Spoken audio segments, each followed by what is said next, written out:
ప్రసాద్ గారు, జస్ట్ ఇది casual discussion. Okay Sambasivarao గారు, ఇది మనందరం బాగా వినేది, మనందరం చాలా నమ్మేది. So you are not an ordinary person, you are an astrologer also. Okay, so we're trying to find out what is the reality of karma. ఎందుకంటే మీరు కొన్ని వందల వేల జాతకాలు చూసుంటారు కదా. దీంట్లో ఇప్పుడు మనం మాట్లాడే మాటలు ఏంటంటే ఎవరిని తక్కువ చేయటం కాదు, ఎక్కువ చేయటం కాదు, అసలు వాస్తవం ఏంటి అంటే మనం ఇన్ఫ్లుయెన్స్ అయ్యామా, is that really true, what is the essence, the insight, the truth of karma అనే పదం అనేది ఒక్కసారి మనం చర్చ చేద్దాం. ఇన్ యువర్ వ్యూ కర్మ ఉందంటారా? ఉన్నది, 100 పాళ్ళు ఉన్నది, 100 పాళ్ళు ఉన్నది. అసలు కర్మ అంటే మీరు ఏం డిఫైన్ చేస్తారు చెప్పండి? మనకి 2 గత జన్మ ప్రస్తుత జన్మ 2 కన్సిడర్ చేస్తే ఈ జన్మలో మనము బతికే దానికి 50% రిజల్టెంట్ ఆఫ్ గత జన్మ మనం చేసుకున్న కర్మే. మిగతా 50% ఈ జన్మలో మనం చేసేటువంటి పనుల మీద ఆధారపడి ఉన్నది మొత్తం. ఈ 2 ఆ 50% ఈ 50% కలిపి 100% ఈ జన్మలోనే మనం అనుభవించేస్తాం. ఈ జన్మలో మనం కనుక ఎక్కువ శాతం కనుక పుణ్యమైనటువంటి పనులు చేస్తే మనము రాబోయే జన్మలో మంచి జన్మ వచ్చి దానికి దారితీస్తుంది. లేదు ఈ పోయిన జన్మలో కనుక మనం మంచి చేస్తే ఈ జన్మలో మనం దానికి తగ్గ మంచి అనుభవిస్తూ ఇప్పుడు కనుక ఈ జన్మలో కనుక మనం చెడు పనులు చేసేటైతే కనుక దాని ఎఫెక్టు రాబోయే జన్మ మీద కాకుండా ప్రస్తుతం ఈ జన్మ మీదే దాని కనపడుతుంది, మనకి క్లియర్గా కనపడుతుంది. ఏ రకంగా కనపడుతుందంటే మన జీవన విధానం మీదే బాగా కనపడుతుంది. మన జీవన శైలిలో అంటే సపోజ్ నేను ఎగ్జాంపుల్ నన్నే అన్నారు కాబట్టి నేనే తీసుకుంటాను. నేను పుట్టడం బ్రాహ్మణ కులంలో పుట్టా. నేను మా నాన్నగారు తెలుగు పండిట్, మా అమ్మగారు నిరంతరం రామకోట రాసేవాళ్ళు. మరి వాళ్ళిద్దరి కడుపున పుట్టినటువంటి నేను 9వ సంతానం. నేను పుట్టిన తర్వాత ఫస్ట్ విద్యాభ్యాసం చేసే రోజుల్లో కూడా చిల్లర మల్లగా తిరిగేవాడిని. నేను ఎప్పుడూ అసలు మంచిగా చదువుకునేవాడిని కాదు. వాళ్ళిద్దరూ మంచి వాళ్లే, కానీ వాళ్ళ కడుపున పుట్టినటువంటి నేను మాత్రం నాకేమి చదువు ఎక్కువ అవ్వలేదు. 10th క్లాస్ వరకు చదువుకున్న తర్వాత ఇంటర్మీడియట్ ఫస్ట్ క్లాస్ వచ్చింది. మళ్ళీ డిగ్రీ తప్పా గుంటూరులో. మళ్ళీ డిగ్రీ తప్పిన వాడిని మళ్ళీ హైదరాబాద్ వచ్చేసి 1990లో. మరి అక్కడ ఒక 2 సంవత్సరాల్లోనే నేను ఒక వేరే కంపెనీలో పనిచేయటం మొదలుపెట్టి డిగ్రీ పాస్ అయ్యి తర్వాత నుంచి నా ప్రవర్తనలో కొద్దిగా మార్పు వచ్చింది. అంటే గుంటూరులో నేను ఉన్నప్పుడు నేను ప్రవర్తించిన తీరు, హైదరాబాద్ లో వచ్చిన తర్వాత నేను ప్రవర్తించిన తీరు చాలా వరకు చాలా డిఫరెన్స్ ఉంది. కాకపోతే చిన్నప్పటి నుంచి కూడా నా పేరే సాయి, నా పేరే సాయి ప్రసాద్ నా పేరు. సో మా నాన్నగారు అమ్మగారు పెట్టినటువంటి పేరు అనమాట. సో అదృష్టం కొద్దీ ఆ సాయిబాబా యొక్క కృప కొంతవరకు నా మీద చిన్నప్పటి నుంచి పనిచేస్తుంది. ఓకేనా? సో ఇది తెలుసుకున్న తర్వాత నేను ప్రవర్తించే తీరు అంటే నాకు ఒక్కొక్కప్పుడు మంచిగా బాగా దాని అంటారు ఆనందం కలిగేట్టుగా, సంతోషం కలిగేట్టుగా ఉండేటువంటి జీవితం ఉండేది. కొంత వయసు వచ్చిన తర్వాత అది నార్మల్ అయిపోయింది. తర్వాత మళ్ళీ క్లిష్ట పరిస్థితులు కూడా ఏర్పడ్డాయి కూడాను. వీటన్నిటికీ ఎట్లా ఏంటి అనేది చూసుకుంటే నేను గుంటూరులో ఉన్నప్పుడు నేను జీవన శైలి విధానము, హైదరాబాద్కి వచ్చిన తర్వాత నేను చూసినటువంటి ఎదుటి వ్యక్తుల యొక్క జీవన శైలి విధానము, తర్వాత నేను ఈ అస్ట్రాలజీ నేర్చుకున్న తర్వాత నా గురువు గారి యొక్క మహిమ వల్ల నాకు కలిగినటువంటి ఆ విద్య వల్ల ఎదుటి వారిలో ఉన్నటువంటి వారి యొక్క జీవన శైలిలో, వాళ్ళ జీవన విధానంలో, వాళ్ళ యొక్క నడవడికలో కూడాను మార్పులను గమనించాను నేను చాలా వరకు. సో గమనిస్తే నాకు తెలిసింది ఏంటంటే 100% పోయిన జన్మలో మనం చేసుకున్నటువంటి పాపపుణ్యాలు ఈ జన్మలో మనం అనుభవించడానికి అది కష్టంగాను సుఖంగాను క్లియర్గా కనపడతాయి మనకి. ఈ జన్మలో మనం చేసుకునే పాపపుణ్యాల్లో ఎక్కువ శాతం మనం కనుక మంచి పనులు చేస్తే, పుణ్యం పాపం పక్కన పెడితే ఎక్కువ శాతం మంచి పనులు చేస్తే మనకి జీవితం ఆల్రెడీ మనం ప్లస్ తో వచ్చాం అనుకోండి, ఇప్పుడు ఈ ప్లస్ ఎక్కువయ్యి ప్లస్ ఎక్కువైనంత మాత్రాన మనం 110 ఏళ్ళు బతుకుతామని గ్యారంటీ లేదు, అది కూడా లేదు. మనకి భగవంతుడు ఎన్నాళ్ళు రాశాడో, ఇప్పుడు పూర్ణాయుర్దాయము భగవంతు పార్వతీ పరమేశ్వరులు రాసింది 120 సంవత్సరాలు. ఆ 120 సంవత్సరాల్లో కాలానుగుణంగా తగ్గుతూ వచ్చింది. 30 ఏళ్ళకే పోవచ్చు, 40 ఏళ్ళకే పోవచ్చు, 60 ఏళ్ళకి పోవచ్చు, 120 ఏళ్ళకి పోవచ్చు, 150 ఏళ్ళకి కూడా పోవచ్చు, చెప్పలేం. కానీ చనిపోయేటువంటి వ్యక్తి యొక్క ఇది కూడా మనకు తెలుస్తుంది. అంటే ఎక్కువ మంచి పనులు చేసినటువంటి వాడు చనిపోయేటువంటి, అంటే ఎక్కువ కష్టపడకుండా వెళ్ళిపోతాడు, వెళ్ళిపోతాడు. మనిషి చావు తెలియజేస్తుంది. దీనికి నిదర్శనం ఏంటంటే, నేను మీకు రెండు వివరాలు చెప్తాను. నేను రెండు వివరాలు. ఒకటి మా నాన్నగారి చావు, ఇంకోటి మా ఇంటి పక్కనే ఉన్నటువంటి హనుమద్దాస్ అనేటువంటి హనుమంతుడి భక్తుడు. ఆయన హనుమంతుడి భక్తుడు. మా నాన్న పేరు హనుమత్ శాస్త్రి. చూడండి, ఆయన పేరు వెంకటేశ్వర శాస్త్రి, మా నాన్న పేరు హనుమత్ శాస్త్రి. మా నాన్నగారు తెలుగు పండిట్టు, ఆయన హనుమత్ ఉపాసకుడు. ఆయనకి పిల్లలు లేరు, కానీ ప్రతి సంవత్సరం హనుమత్ జయంతి చేసేవాడు, అన్ని చేసేవాడు. కానీ ఆయన చావు ఎట్లా చచ్చాడంటే, ఒక చనిపోయే ముందు ఒక సుమారు 4 సంవత్సరాలు మంచంలో పక్షవాతం వచ్చి, అసలు ఎవరు ఊహించలేని విధంగా అతను ఇంత దృఢకాయంగా ఉండేటువంటి వ్యక్తి ఇట్లా పుల్లలాగా చనిపోయాడు. కానీ ఏమీ పూజలు ఎక్కువ చేయకుండా, జస్ట్ తను నమ్మినటువంటి సిద్ధాంతాన్ని, తను చేస్తున్నటువంటి వృత్తినే ధర్మంగా, తెలుగు పండిట్ అయినప్పటికీ కూడాను, ఏదో ఆయన లేవంగానే సంధ్యావర్చుకొని ఆయన పనులు ఆయన చేసుకొని వెళ్ళిపోయి పిల్లలకి పాఠాలు చెప్పొచ్చి ఆయన జీవన విధానం అట్లా నడుచుకున్నటువంటి మా నాన్నగారు, అంటే అబద్ధం చెప్పడం కానీ ఇట్లాంటివన్నీ చేయకుండా ఉన్నటువంటి వ్యక్తి, ద్వాదశి రోజు అంతకు ముందు ఒక 15 రోజుల నుంచి మా ఇంటి పక్కన ఆశ్రమంలో చక్కగా అభిషేకం అది చేసుకుంటున్నారు పొద్దున పూట. సాయంత్రం పూట మా అన్నయ్య అక్కడ గుళ్ళో ఉంటే, సాయంత్రం పూట మా అమ్మగారు 6:30 కాగానే ఆయనకు వేసేయమంటే టిఫిన్ పెట్టేశారు. టిఫిన్ పెట్టేసిన తర్వాత ఆయన వెంటనే కాలకృత్యాలు జనరల్గా ఎప్పుడు వెళ్ళరు. అప్పటిదాకా ఆయన టిఫిన్ తినక ముందు పక్కన వరండాలో ఆ హనుమద్దాస్ గారు అని చెప్పాను కదా, వాళ్ళ ఇంటి యువతల వైపు వరండాలో మంచం మీద పడుకున్న వ్యక్తి టిఫిన్ తినేసేసి, గారెలు అరవ్ చేసింది మా మదర్, టిఫిన్ తినేసేసి టాయిలెట్కి వెళ్ళి, అప్పటిదాకా అక్కడ పడుకున్న వ్యక్తి టాయిలెట్కి వెళ్ళి వచ్చి తను కట్టుకున్నటువంటి లుంగిని పక్కన పడేసేసి నేల మీద చాప్ మీద ఇట్లా పడుకొని పడిపోయారంటే ప్రాణం విడిచారు. పడిపోయారు కదా, ప్రాణం విడిచారు. రైట్. అయితే చాలా చక్కగా కొన్ని అంశాలు మీరు ప్రస్తావించారు. అది దీని లోపల చాలా ప్రశ్నలు ఉన్నాయి. ఇప్పుడు ఒక మహాభక్తుడు చాలా కష్టపడ్డారు, ఆయన వెళ్ళారు అని చెప్పారు. మీ నాన్నగారు మామూలుగా జీవించారు, చాలా సింపుల్ గా వెళ్ళారని చెప్పారు. కరెక్ట్. అంటే భక్తుడిగా ఉంటే కష్టపడతారన్నా ఇక్కడ? అంటే వాట్ ఈస్ దట్? మనం ఏం నేర్చుకోవాలి దీని నుంచి? అంటే అసలు అంటే ఆ భక్తి కూడాను నిజమైన భక్తి, అదే ప్రదర్శనమైనటువంటి భక్తి అనేది కూడా మనం గమనించాలి. అలాంటప్పుడు ఆయన భక్తుడు అంటాను లేదు. రైట్. ఓకే. రెండో ప్రశ్న అది. సో అక్కడ కొట్టేసాం. భక్తుడికి కాని దానికి సంబంధం లేదు, మరణానికి సంబంధం లేదు. రెండోది, ఇది చాలా మందికి ఉందండి, మంచి ప్రస్తావన తెచ్చారు మీరు. అయితే ఏమనుకోవద్దు, నేను సూటిగానే అడుగుతాను ప్రశ్నలు, ఎందుకంటే మనం ఉన్నది ఉంటేనే మనకు తెలుస్తుంది ఏదైనా సరే. అఫెండ్ కాకండి. ఇప్పుడు మరణం మనిషి యొక్క మంచితనాన్ని చెడుతనాన్ని చెప్తుందని మీరు నమ్ముతారా? అది చాలా డేంజర్. ఆలోచించండి. రామకృష్ణ పరమహంస గారు చాలా ఘోరమైన బాధపడ్డారు. ఆయన ప్రపంచమే తెలియదు ఆయనకి. గొంతులో క్యాన్సర్తో మాట్లాడలేక తినలేకపోయారు. అంత మాత్రాన ఆయన పాప జీవనుడు అంటానికి లేదు. మరి ఎట్లా బేస్ చేసి చెప్తాం మనం? ఎలా మరణించారు అనేది మనిషి యొక్క మంచితనానికి చెడుతనానికి సంబంధం ఉండొచ్చు, ఉండకపోవచ్చు. ఉందని 100% చెప్పలేము. ఎందుకంటే చాలా మంది చాలా మంచిగా బ్రతికిన వాళ్ళు కూడా ఒక్కొక్క సందర్భంలో, ఇప్పుడు మాకు తెలిసినటువంటి మా బంధువులు, వాళ్ళ పేర్లు చెప్తే బాగుండదు కానీ తెలిసిన వాళ్ళు, ఆ అమ్మాయి అసలు చాలా ఆర్థోడాక్స్ గా, ఎక్కడ పాపకార్యం కానీ తినకూడనివి తినటం కానీ, ఈవెన్ ఫుడ్ కూడా ఫ్రైస్ తినకుండా నానా ఉన్న వ్యక్తి అత్యంత భయానకంగా 2 సంవత్సరాల నుంచి ఆమె క్యాన్సర్ వ్యాధితో చాలా దాన్ని ఏమంటాం?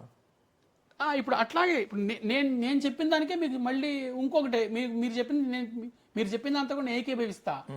అట్లాగే రోజు తాగుతూ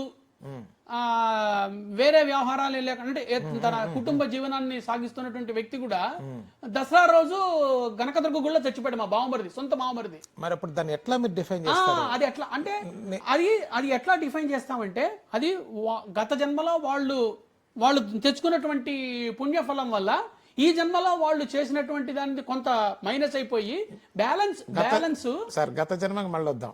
ఓకే, ఇప్పుడు పుణ్యజీవనుడు పాప జీవనుడు అంటున్నాం కదా. అవును అవును. ఈ మరణానికి గత జన్మ సంబంధం లేదు. ఓకే, అంటే గత జన్మకి సంబంధం ఉంటే గత జన్మ పెద్ద ప్రశ్న, సమాధానాల ప్రశ్నలు ఉన్నాయి. సరే, ఈ జన్మ చూసుకుంటే మనిషి మరణించటానికి అతని యొక్క మంచి చెడ్లకి సంబంధం లేదు అనేది నా ఉద్దేశం.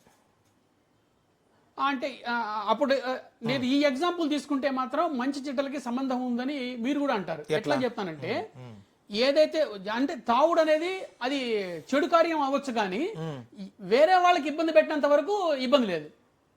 ఎందుకు ఇబ్బంది లేదండి? ఇప్పుడు కాదు సార్, అతను నమ్ముకొని ఒక ఆడ మనిషి వస్తుంది, కరెక్ట్, ఇతను తాగి ఆరోగ్యం పాడు చేసుకుని ఇతను ఆ తాగిన వ్యక్తి ఎంత బాధ్యత రహితంగా ఉంటాడో మనకు తెలుసు. అవును, ఆ వ్యక్తి మరి అది ఇబ్బంది పడిపోవటం ఏంటి? కుటుంబం, ఆయన నమ్ముకున్న కుటుంబమే ఇబ్బంది పడింది కదా. మరి కానీ దాన్ని ఎవరు ఆపలేకపోయారు కదా, ఆయన మరణాన్ని ఆపలేకపోయారు. కరెక్టే, మరణాన్ని ఆపలేరు. నా ప్రశ్న ఏంటంటే మరణానికి మనిషి మంచితనానికి సంబంధం లేదు అని నేను అంటున్నా. అది ఉంది అన్నట్టయితే మీకు తెలిసిన మహాత్ములంతా కూడా శారీరకంగా చాలా బాధపడే వెళ్ళారు.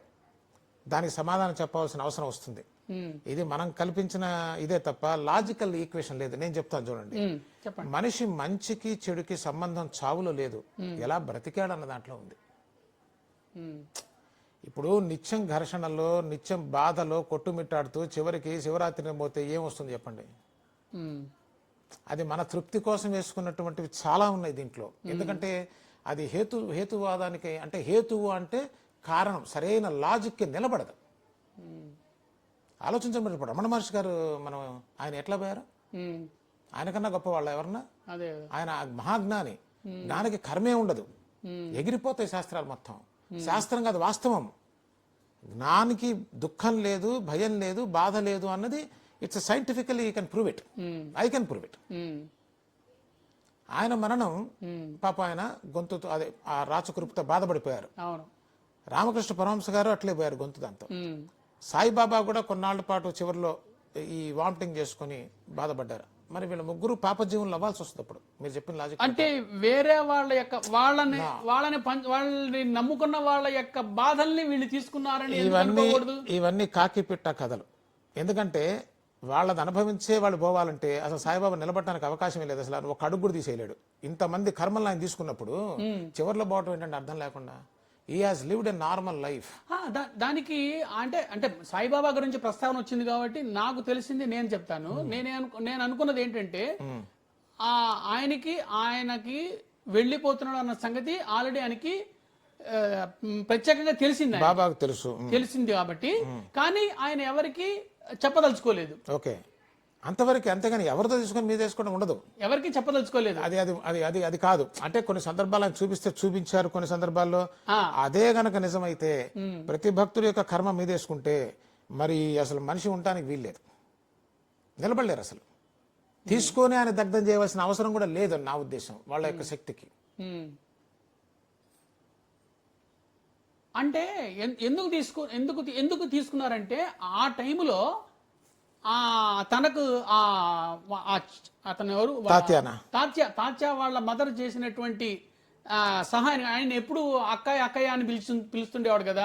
ఆమె కూడా తమ్ముడు అని అంటుండేది కాబట్టి అది నిజంగా బంధం ఉన్నా లేకపోయినా, సో ఒక అన్న తమ్ముడు అక్క తమ్ముడు యొక్క బంధం ఉన్నప్పుడు ఆటోమేటిక్గా అక్క లేదు. సో అక్క పిల్లాన్ని అంటే ఆయన ఉండంగా అతన్ని ఇబ్బంది పడకుండా చూడటం కోసం ప్రయత్నించడం లేదండి. అసలు అర్థం లేని వాదన. ఎందుకంటే ఈ అక్క తమ్ముడు ఇవన్నీ మన బాంధవ్యాలు, మన బంధాలు, వాటితోనే మనం ఏడుస్తున్నాం సగం. అది కరెక్ట్, నెంబర్ 1. రెండోది, తన జీవితాన్ని పక్కన పెట్టి ఆయన ఉద్ధరించాలంటే అక్కడ సాయిబాబా గొప్పతనం ఏం కనిపించదు అసలు. అక్కడ ఆయన జీవితాన్ని వదిలిపెట్టదని బతికించాల్సినంత ఇది కూడా ఏం లేదు.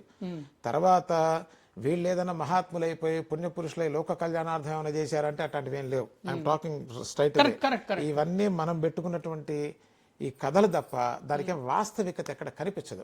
అంటే అంతకు ముందు ఒకసారి జరిగింది కదా బాబా 3 రోజులు ఉండి అది వేరు, అది జరిగింది కాబట్టి అది ఆయన యోగానికి సంబంధించింది కదా. అందుకని కాబట్టి ఇప్పుడు దీన్ని ఇక ఇక ఇక చాలు ఆయన అంటే అంతకు ముందు నాకు అతనికి అనుమతి లేదు సాయిబాబాకి. అది వేరండి, అది సాయిబాబా సంబంధించింది. నేను చెప్తున్నది ఏంటంటే భక్తుల యొక్క కర్మలకి సాయిబాబా మరణానికి దుఃఖానికి సంబంధం లేదు.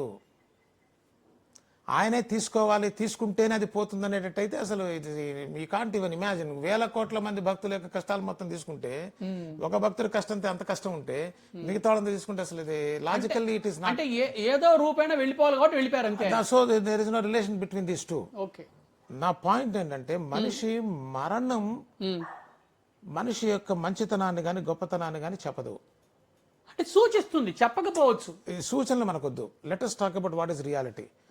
లాజికల్ రియాలిటీ ఏంటంటే ఒక మనిషి మహాత్ముడు ఎలా అయ్యాడు మనిషి మహాత్ముడిగా వాళ్ళ చర్యల ద్వారానే అయ్యారు, వేరే మార్గం ఏమీ లేదు. ఏమండి? అవును. ఇప్పుడు బుద్ధుడు గాని రామకృష్ణ పరమహంస గారు ఈ మహాత్ములందరూ కూడా అవును వాళ్ళు మామూలుగా జన్మించి వాళ్ళు మహాత్ములా ఎలా కొలవబడ్డారంటే కేవలం వారి యొక్క లైఫ్ స్టైల్ వల్ల తప్ప మరొకటి కానే కాదు. ఏమన్నా ఉంటే చెప్పండి కొత్తగా.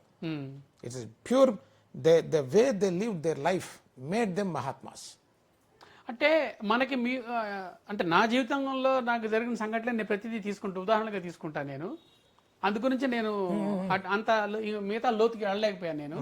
ఇప్పుడు మహాత్ములు అన్న వాళ్ళు ఓకే, వాళ్ళ వరకు మంచి చేసినప్పటికీ గాను వాళ్ళ టైం అయిపోగానే వాళ్ళు వెళ్ళిపోయారు, వాళ్ళ మరణాన్ని సూచించొద్దని చెప్తారు, బాగానే ఉంది, కరెక్టే.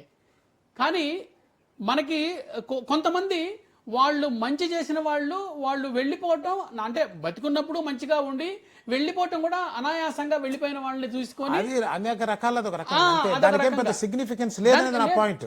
దానికి సిగ్నిఫికెన్స్ లేకపోవచ్చు. ఇంకా లోతుగా వస్తాయి క్వశ్చన్స్. ఇప్పుడు మరణం అనేది జననం లాగా సహజం, అది కరెక్టే, అది నేను ఏకీపిస్తాను. అది వాళ్ళు ఎంత దుఃఖపడ్డారు అనేది వాళ్ళ మానసిక స్థితిని బట్టి ఉంటుంది. రమణ మహర్షి గారికి అంత వచ్చినా ఆయన ఎక్స్ప్రెస్ చేయలే, సాయిబాబా ఒంట్లో బాగలేకపోయినా ఆయన కంప్లైంట్ చేయలే, పక్క వాళ్ళు బాధపడినా అదేముందిలే భగవంతుడు ఇచ్చాడు 2 రోజులు పోతున్నా ఆయన పక్కకు తోసేశారు. This is where the greatness is not in the death. The way they treated the life is that is where the beauty is. ఆ అందం, ఆ మహాత్ముల యొక్క గొప్పతనం, మంచి తాలూకా గొప్పతనం ఎక్కడుందంటే దుఃఖాన్ని దరిదాపుల్లోకి రానివ్వకుండా ఏ స్థితిలోనైనా ఆనందంగా బ్రతికిన వ్యక్తే మహాత్ముడు తప్ప ఎలా మరణించాడు అనే దానికి ఏ రకమైన లాజికల్ గా నాకేమీ పెద్ద కనిపించట్లేదు. Point number 1. 2, కర్మ ఉందా అన్నారు. గత జన్మని బేస్ చేసుకుని లేదా జన్మల్ని బేస్ చేసుకుని ఈ జన్మ ఉన్నది, ఈ కష్టాలు ఇట్లా వస్తున్నాయి, ఇదంతా వచ్చింది. నేనంటున్నా, మీరు ఇందాక ఎగ్జాంపుల్ చెప్పారు ఏంటి, కొన్నాళ్ళు బాగుందని కొన్నాళ్ళు బాగలేదని. అది మీరు కర్మ ప్రకారం అని మీరు అంటున్నారు. స్వయంకృతాపరాధం కూడా ఉంది దానిలో. ఎవరు కర్మ అంటే మీరు చేసిందే, అంతే. జన్మలో అయినా అంతమంది మీరు చేసిందే కదా. నేనేమంటున్నా అంటే దాన్ని గత జన్మ తీసుకురావాల్సిన అవసరం లేదు. ఈ జన్మలోనే the way you conduct your life by using your intelligence will change your life. దానికి గత జన్మలో అంతమంది జన్మలను తీసుకురావాల్సిన అవసరం ఏముంది? అసలు ఈ జన్మ రావడానికి కారణం గత జన్మే కదా. ఆ మాట అంటే నేను వేసే ప్రశ్నకి ఎటుపోతారో తెలియదు.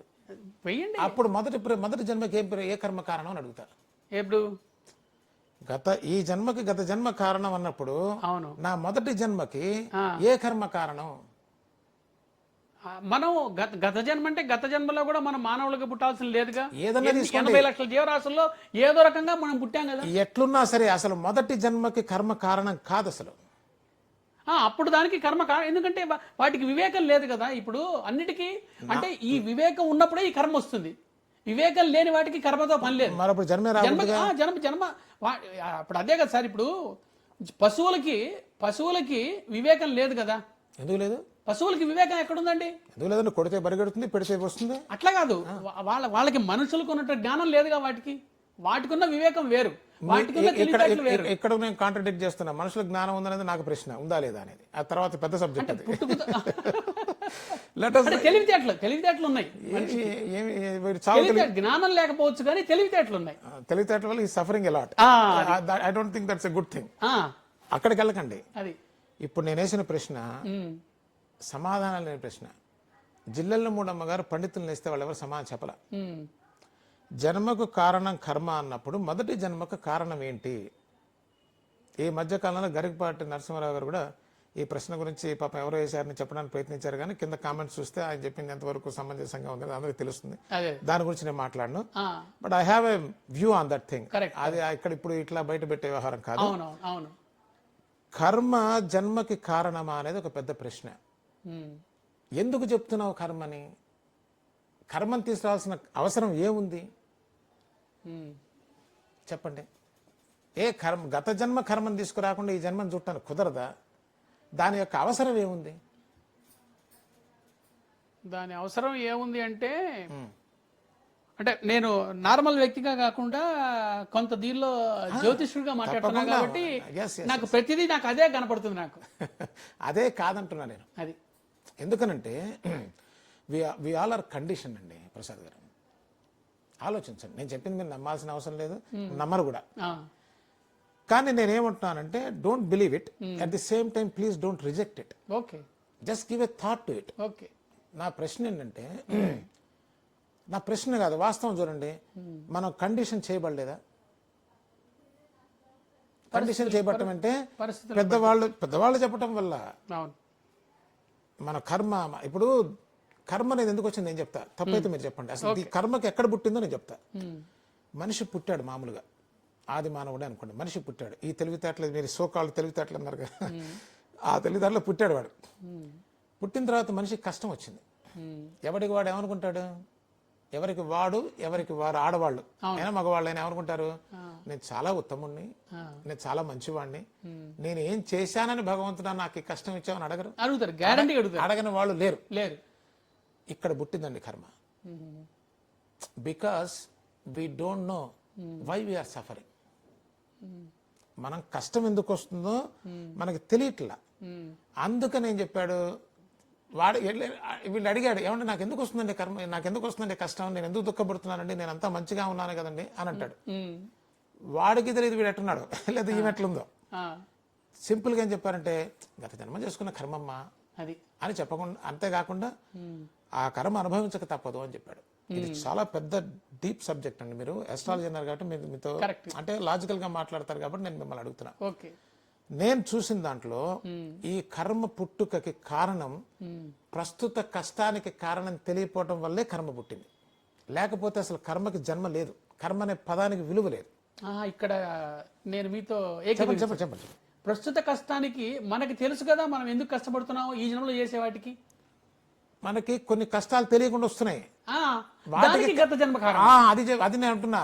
అది ఇప్పుడు జేబులో డబ్బులు జేబు కొట్టాయండి, పోలీసు పట్టుకెళ్ళాడు, దాని కర్మంటల్లా. అవును, చెప్పాగా మీకు ముందే. అదే నేను చాలా మంచిదాన్ని అండి, నేను అందరికీ పరోపకారం కోసమే ఉన్నాను, లేదా నేను ఉన్నానండి, నేను ఎవరికి అన్యాయం చేయలేదు, వాడు చాలా మంచివాడండి, అవును, వాడికి ఇంత పెద్ద కష్టం వచ్చింది ఏమిటండి అంటాడు. అనగానే ఏం చేస్తాను ఆయన, ఏ జన్మలో ఏం చేస్తున్నాడు, మళ్ళీ జన్మ కూడా ఏ జన్మలో అని వస్తున్నాడు. సో బాటం లైన్ ఎక్కడికి వచ్చింది? ఇక్కడికి ఈ కర్మ పుట్టుక ఎక్కడ పుట్టిందండి? వీడి కష్టానికి కారణం తెలియపోవటం వల్లే పుట్టింది. అవునా కాదా? అంటే తెలియకపోవటం వల్ల అంటే తెలుసుకోవాలని వాడు ఎప్పుడు ఊహించలేదు. ఫస్ట్ ఆఫ్ ఆల్ ఈ డోంట్ నో. మంచిగా ఉన్నాడు, కష్టం వచ్చింది అనుకుంటున్నాడు, జీవితాంతం సుఖమే ఉంది అనుకోండి ఫర్ ఎగ్జాంపుల్. అడుగుతాడు అప్పుడు కర్మ ఎందుకు వచ్చిందని? అడగడు అసలు. మరి అంటే కర్మకి పుట్టుక ఎక్కడుంది? వీడి కష్ట కారణం తెలియపోవడం వల్ల వీడి కర్మని వీడు పుట్టించాడు. వేరే రీజన్ ఏదైనా సుఖానికి దాన్ని ఎవడు ప్రశ్నించాడు. అందుకని నేను అడుగుతున్నా, సుఖానికి ఇప్పుడు కష్టానికి కారణం తెలియదు, గత జన్మ కాదంటారు. వాడు సుఖానికి కూడా అదే చెప్తాడు. ఎందుకంటే అది చెప్పబోతే ఈ లింక్ వదులుకోవాల్సి వస్తుంది వాడు. దీనికి ఒక మీకు మంచి చిన్న వాళ్ళని తీసుకురావట్లేదండి, కంచి పరమాచార్య గారిని ఉదాహరణ తెస్తున్నాడు. అవును, తీసుకురండి. ఇప్పుడు ఒక ఫారినర్ వచ్చారు ఆయన దగ్గరికి, వచ్చి ఏమంటే కర్మ ఉన్నదంటారా అని అడిగారు ఆయన. కర్మ ఉందా లేదా అంటే ఆయన ఏమన్నారంటే, సరే నాయన నేను నీకు చెప్తాను ఈ విషయం, నువ్వు వచ్చేటప్పుడు ఇది చాగంటి గారు చెప్తే నేను విన్నా. అదే అంటే విత్ ఆల్ డ్యూ రెస్పెక్ట్ అండి, ఎందుకంటే unless you question it you will never know. నువ్వు క్వశ్చన్ చేయకపోతే కండిషన్ అయిపోతావు, చాలా డేంజర్ అది. ఆ దృష్టితో తప్ప ఒకళ్ళు తక్కువ ఒకళ్ళు ఎక్కువ అనేది ఇక్కడ ఉద్దేశం కాదు. ఇది కొంచెం సహేతుకంగా ఆలోచించే వాళ్ళకి మాత్రమే అర్థం అవుతుంది. ఊరికే మూర్ఖంగా మాట్లాడేవాడికి అర్థం కాదు. ఇది ఓకే. ఒక చిన్న హింట్ ఇస్తున్నా. ఆ, ఎందుకంటే నువ్వు కంచిపరమాచార్యం కన్నా ప్రశ్నిస్తావా అని అడుగుతారేమో. అవును. అది కాదు నా ఉద్దేశం. I want to know the truth. Correct. Truth ముందు నాకు ఎవరైనా సరే సెకండరీనే. నాకు సత్యం కావాలి. ఓకే. సత్యాన్ని మించినటువంటిది ప్రపంచంలో లేదు. సత్యం జ్ఞానం అనంతం బ్రహ్మ అన్నారు కానీ మరొక దాన్ని చెప్పలేదు. కరెక్ట్. కాబట్టి కంచిపరమాచార్య గారు ఏం చెప్పారంటే, ఆ ఫారినర్కి నువ్వు ఈ చుట్టుపక్కల ప్రసూతి వైద్యాలయాలను కదా అక్కడికి పోయి నీవు ఆ పిల్లలు ఎట్లా పుట్టారు ఏంటి వాళ్ళందరినీ కనుక్కురా అని పంపించారట ఇతను. అంటే నేను సుమారు చెప్తున్నా కదా. అదే. పంపిస్తే అతను వచ్చి చెప్పారట, ఏమంటే కొంతమంది పేదవాళ్ళకు పుట్టారు, కొంతమందికి ధనవంతులకు పుట్టారు, కొంతమంది అంగవైకల్యంతో పుట్టారు, కొంతమంది మామూలుగా పుట్టారు, ఇట్లా రకరకాలుగా పుట్టారండి. అంటే ఆయన అడిగారట, మరి ఇంతమంది పుట్టినప్పుడు ఇన్ని రకాలుగా ఎందుకు పుట్టారు, అది కర్మ కారణం కాదా అని ఆయన చెప్పినట్టుగా వారు చెప్పినట్టుగా నాకు ఉన్న జ్ఞాపకాన్ని నేను మీకు చెప్తున్నా. ఓకే. అది నాకు అంత పెద్ద లాజికల్గా అనిపించలేదు. ఎందుకంటే ఒక సముద్రాన్ని తీసుకోండి, సముద్రంలో అలలు వస్తాయి, సుడిగుండాలు వస్తాయి, నొరగ వస్తుంది, బుడగలు వస్తాయి, సునామీలు వస్తాయి, రకరకాలు వస్తాయి. That is the nature. రెండోది, ఇక్కడ పేదవాడి కడుపున పుట్టినవాడు పాపాత్ముడిగా, ధనవంతుడు కడుపున పుట్టినవాడు భాగ్యశాలిగా మనం సహజంగా అనుకుంటాం. అది మన కండిషన్, తప్పది. నిజంగా చెప్పాలంటే ఎవడు సౌఖ్యంగా ఉన్నాడు, ఎవడు దుఃఖంలో ఉన్నాడు అనే దాన్ని బట్టి కర్మ చెప్పవచ్చు కొంతవరకు, అంతే కదా. మరి పేదవాళ్ళ ఇంట్లో పుట్టిన పిల్లాడు చక్కగా తల్లిదండ్రుల మధ్య ఆలనా పాలనా చూసుకుంటూ నలుగురితో ఆడుకుంటూ ఆ పూరి గుడిసెలోనే ఆనందంగా ఉన్న జీవితాలు కొన్ని వేలున్నాయి. భాగ్యవంతుడి ఇంట్లో పుడితే తల్లి పాలకు కూడా నోచుకొని ఆయాల పాల్టబడి వాళ్ళు తన్ని వీడికి పెట్టక నానా భీభత్సంగా ఉన్న జీవితాలు ఉన్నాయి. అప్పుడు ఏ జీవితం కావాలి పిల్లాడిగా నువ్వు పుడితే? మనం పేదరికంగా పుట్టిన వాళ్ళకి జీవితం కోసం కదా, మన కండిషన్ తప్పు అంటున్నా నేను. భాగ్యవంతుల ఇంట్లో పుడితే ధనవంతుల ఇంట్లో పుడితే చాలా గొప్ప అనేది చాలా రాంగ్ వే ఆఫ్ థింకింగ్. కాబట్టి ఎవరెక్కడ పుట్టారు అనేది కర్మ సంబంధం ఏం లేదు అక్కడ. It happens in the nature. కొన్ని గుట్టలు, కొన్ని పుట్టలు, కొన్ని కొండలు, కొన్ని మంచు కొండలు, అది సృష్టి యొక్క వైవిధ్యం. దాంట్లో తప్పే ఉంది అంటున్నా నేను. దాంట్లో తప్పులేదు. సరే, సుఖ దుఃఖాల దగ్గరికి వద్దాం. ఇక్కడే భగవద్గీతలో శ్రీకృష్ణ పరమాత్ముడు చెప్పిన మాట కూడా తీసుకుంటున్నా. ఎందుకంటే నేను దర్శించింది అక్కడ ఉంది కాబట్టి తీసుకుంటున్నా, అక్కడ ఉంది కాబట్టి నేను తీసుకోవట్లా.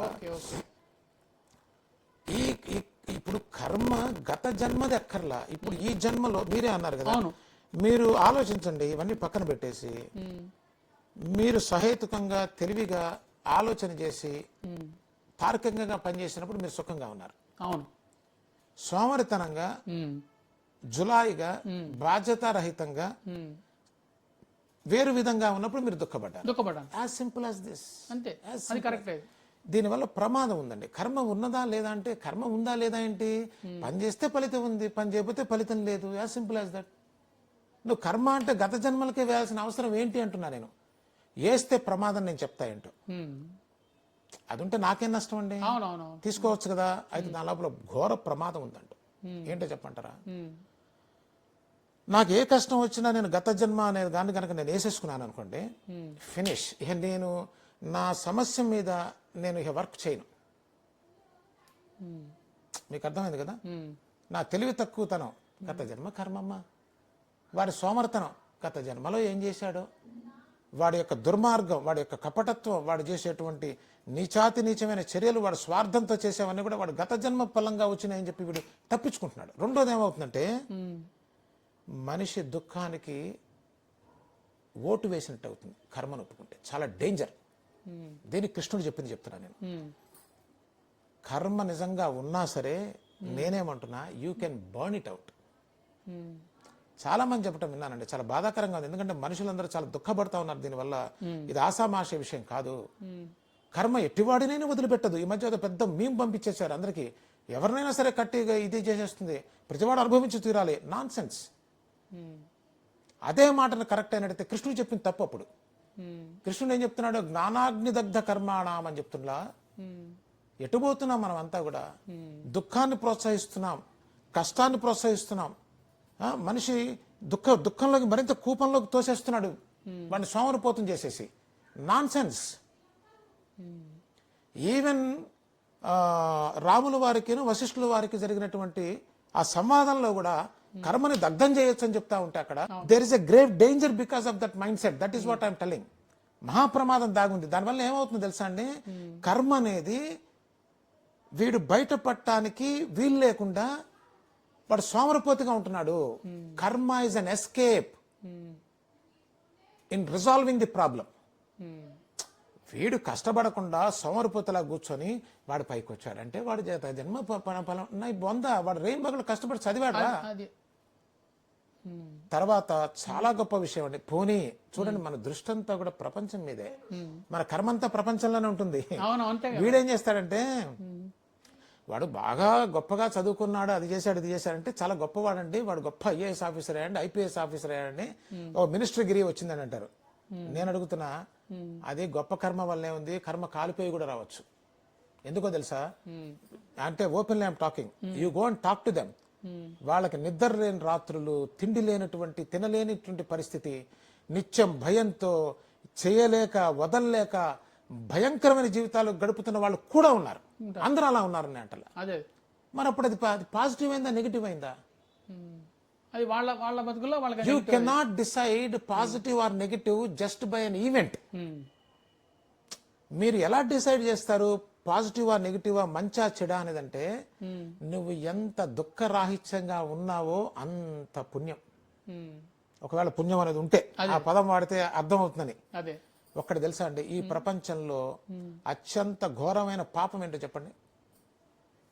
మీరు ఎస్ట్రాలజీ ఉన్నారు కాబట్టి ఊరికి అడుగుతున్నా సరదాగానే. ఈ డిస్కషన్ ఏమి క్వశ్చనింగ్ కాదు, ఆన్సరింగ్ కాదు, సరదాగా.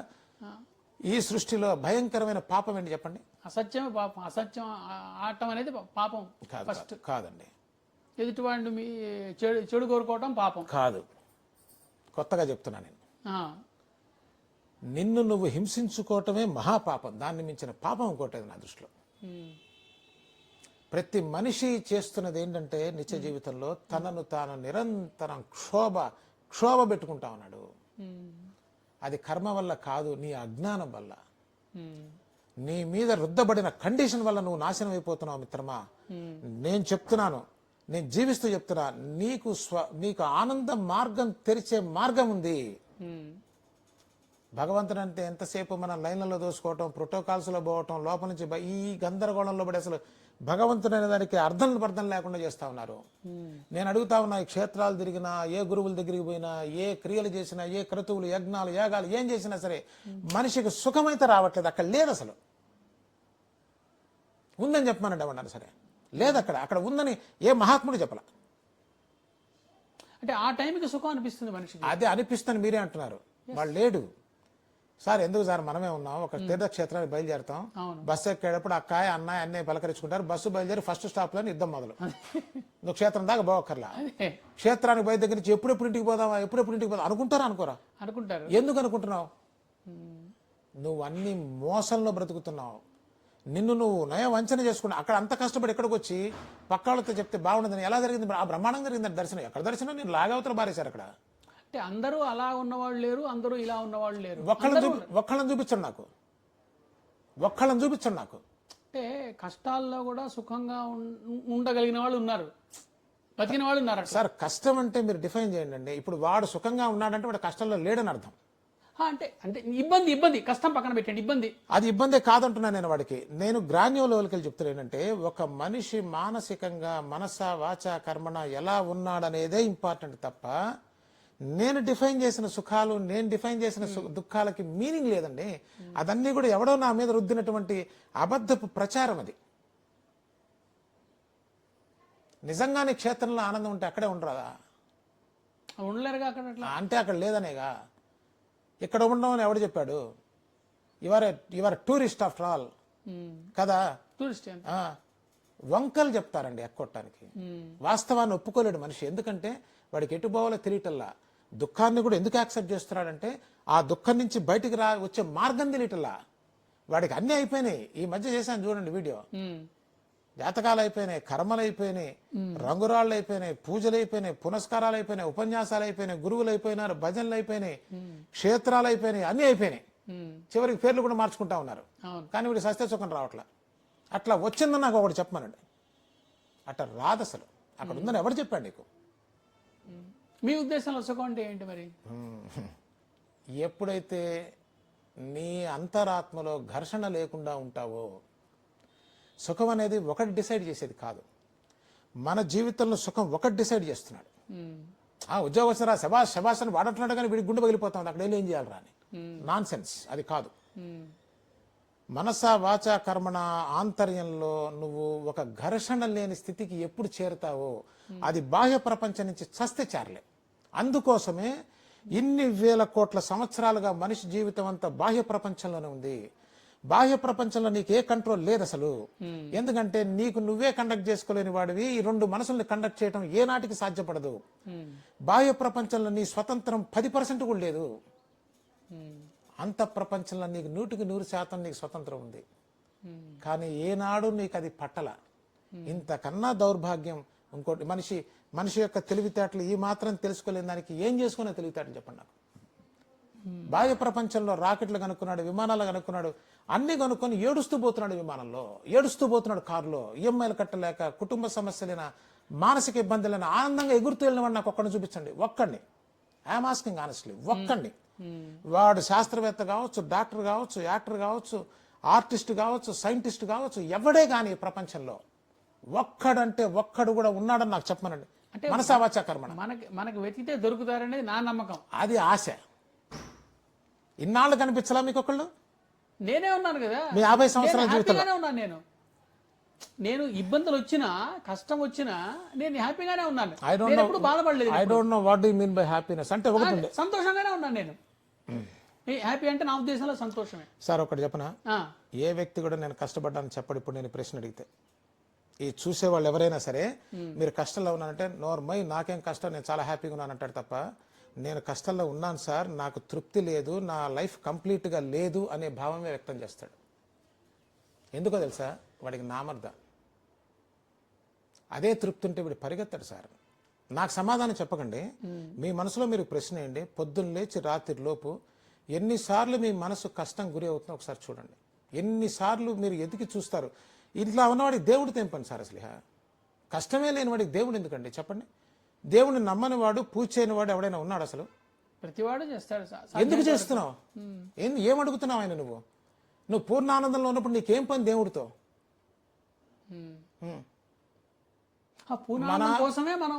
అంటే లేదనే అర్థం. అదే లేదనే కదా సార్ అర్థం. చూసారు, ఒక్క నిమిషంలో తెలిపోయింది. పూర్ణానందమే సంతోషం అంటే. ఏదో వచ్చిపోయేది కాదు సంతోషం, ఎప్పుడు ఉండే సంతోషం sir. I know how man lives because I'm also human. Correct, అంతే కదా. మనకి అహం అడ్డు వస్తుందండి. నేను కష్టపడుతున్నాను, బాధపడుతున్నాను చెప్పడానికి మనకు అహం అడ్డు వస్తుంది. కాబట్టే దాన్ని చిరునవ్వు అనేటువంటి ఒక అబద్ధపు దీంతో మనిషి చస్తూ బతుకుతున్నాడు. కాదని చెప్పమనండి ఎవరైనా సరే. నా ముందు బుకాయించచ్చు, ఒక్క 2 రోజులు వాళ్ళతో ఉంటే నేను తేలిపోతుంది జీవితం ఏంటనేది. Don't live for others, please live your life.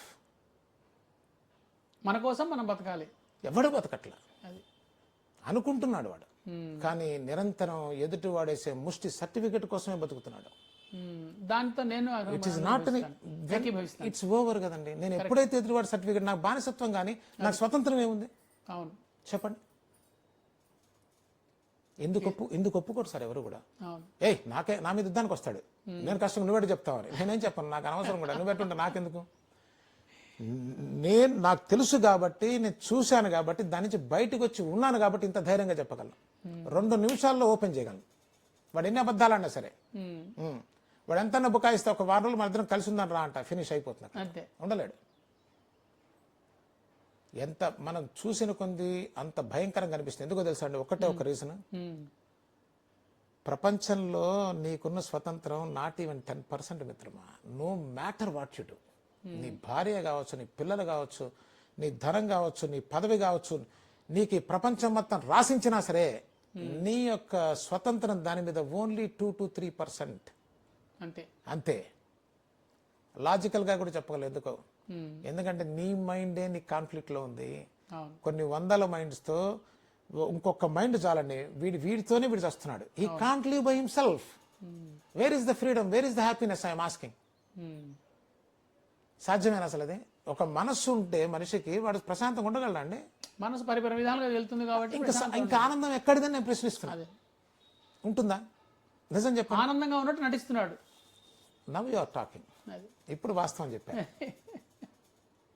ఏడిస్తే బాగుండదని, అది ఎంతసేపు ఏడుస్తానని అక్కడ పెట్టుకున్నాడు కర్మని. నా కర్మ ఇంతే అన్నాడు. Non sense.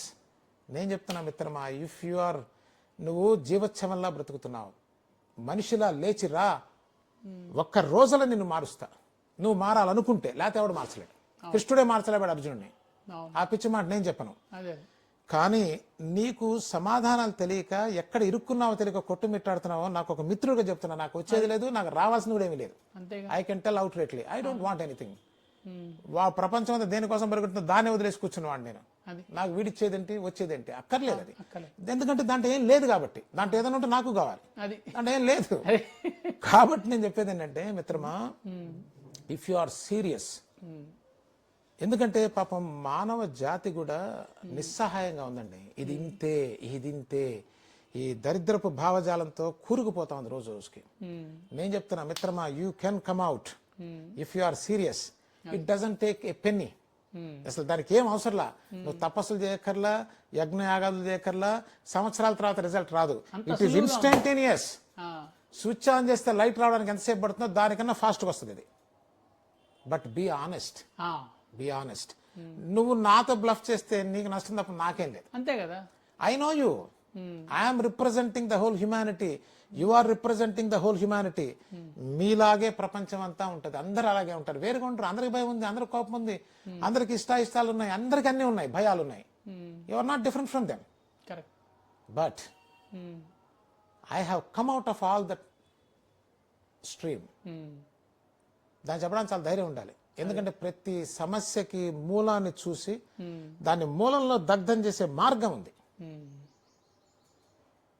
నువ్వు ఎప్పుడైతే కండిషన్లో పడిపోయావో, ఒకళ్ళు ఫాలో అయిపోయావో, నేను డివోటీ అనే అపోహలో ఉన్నావో, వాడిని ఎవడు బాగు చేయలేడు.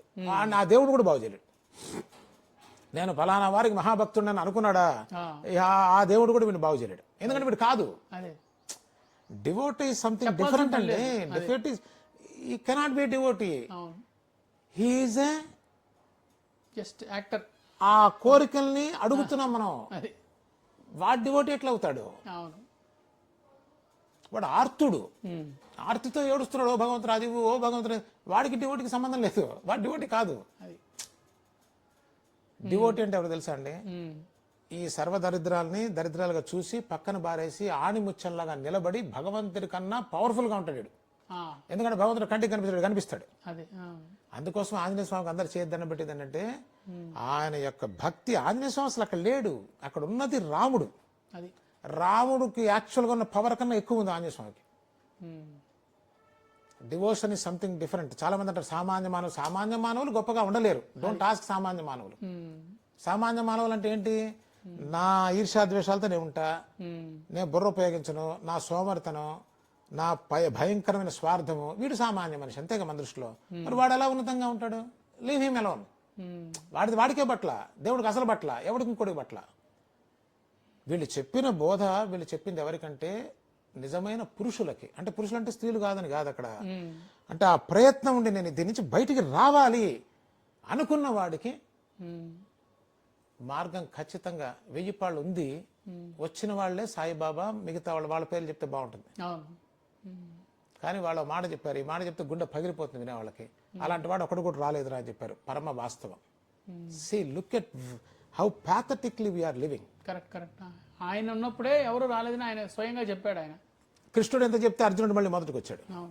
అర్జునుడేమి మహాజ్ఞాని అయిపోలా, అయ్యాడా? బాబా అప్పుడేం చెప్పామన్నాడు, ఇప్పుడు అక్కర్లేదులే అన్నాడు.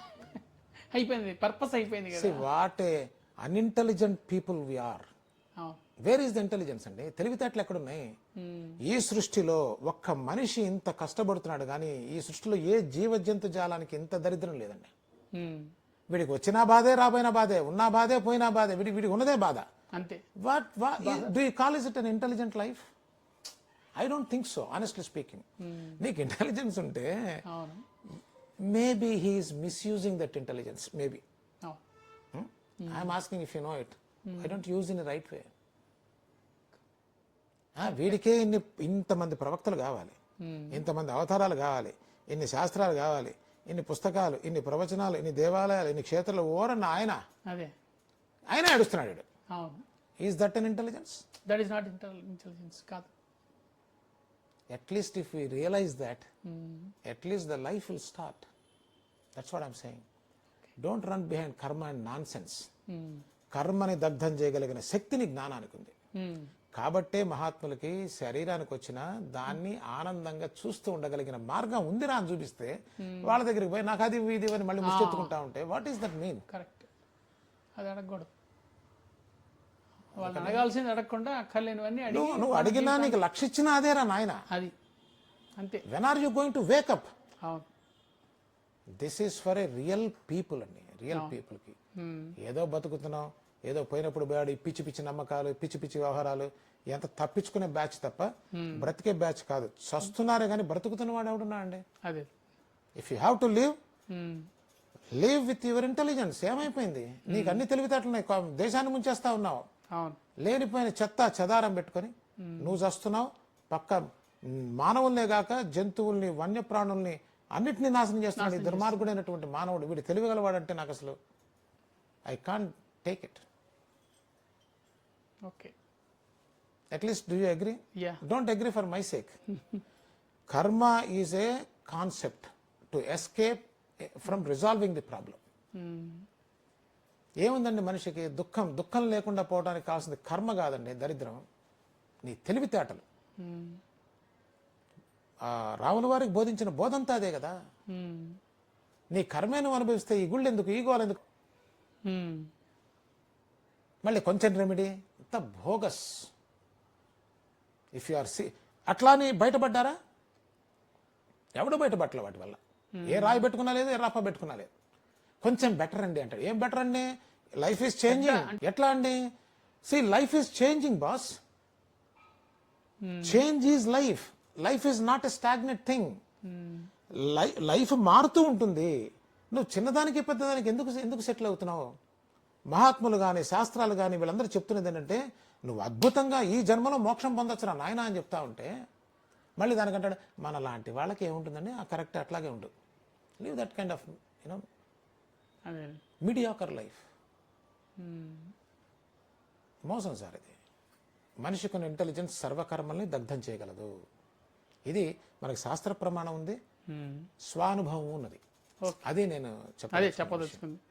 దీన్ని అన్యదా భావించారని నాకు తెలుసు. Because I want people to think in a right way. Don't go with like గొర్రెలాగా పోవద్దు. వాడెవడో చెప్పాడు, వీడెవడో చెప్పాడు. It is a meaningless thing కదా. Thank you sir. వెల్కమ్.